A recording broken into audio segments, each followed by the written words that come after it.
Bonjour à tous et bienvenue. Ce programme veut amener les collectivités territoriales à soutenir l'enlèvement de tous les déchets électroniques et épaves de véhicules dans le district d'Abidjan et les autres villes de l'intérieur du pays. Le projet intitulé « Gestion écologiquement rationnelle des émissions involontaires de polluants organiques persistants » UPOP est financé par le Fonds pour l'environnement mondial est en phase de préparation. Un séminaire s'est donc ouvert récemment dans le district d'Abidjan.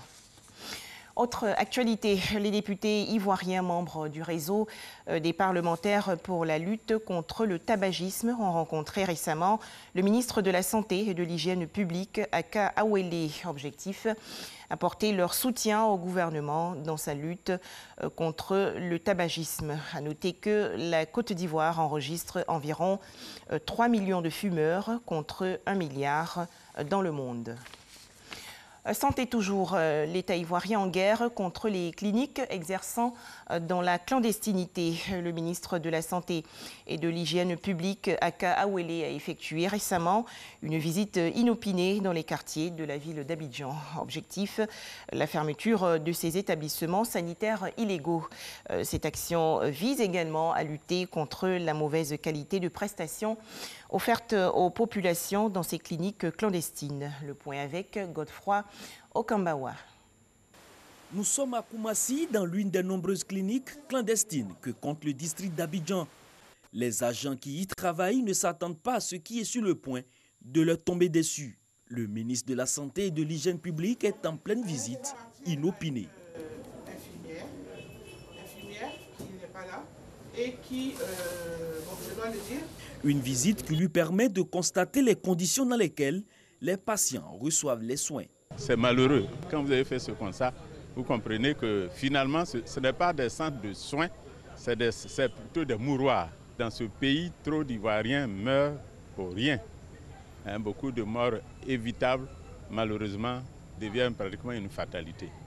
Donc nous avons commencé par visiter les établissements sanitaires pour savoir si ces établissements sanitaires sont aux normes admissibles, si ça a été ouvert dans les conditions normales, s'il y a eu une autorisation du ministère de la Santé, et puis si ces établissements, même si c'est ouvert, exercent effectivement l'activité qu'ils doivent exercer. C'est-à-dire un infirmier ne peut pas exercer l'activité d'un médecin dans son centre de santé, comme un médecin généraliste ne peut pas exercer l'activité d'un médecin chirurgien.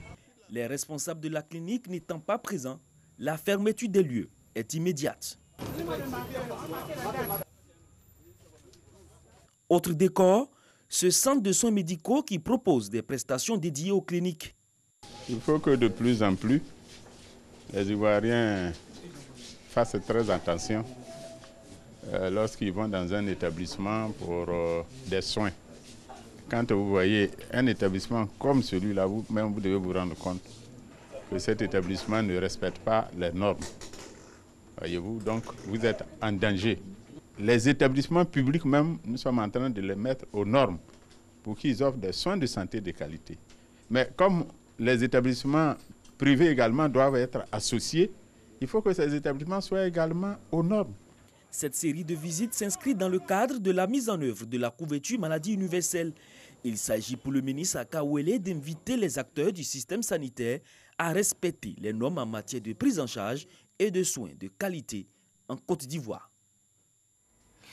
La contestation se poursuit au Soudan. Après la destitution par l'armée du président Omar el-Béchir, les manifestants réclament maintenant un gouvernement civil. À noter que le Conseil militaire soudanais au pouvoir a réorganisé les services du renseignement. Plus de 8 ans après la révolution en Tunisie, le pays est à nouveau menacé par une crise politique en raison de divisions au sein du parti au pouvoir. En effet, la formation politique Nida Tounes, fondée par le président Béji Caïd Essebsi, a élu il y a quelques jours 2 chefs de file lors de 2 congrès différents.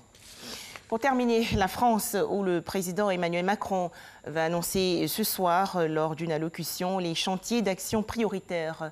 Le chef de l'État français va également dévoiler les premières mesures concrètes en réponse au grand débat national et à la crise des Gilets jaunes. Voilà, merci de nous avoir suivis. 13h, le journal.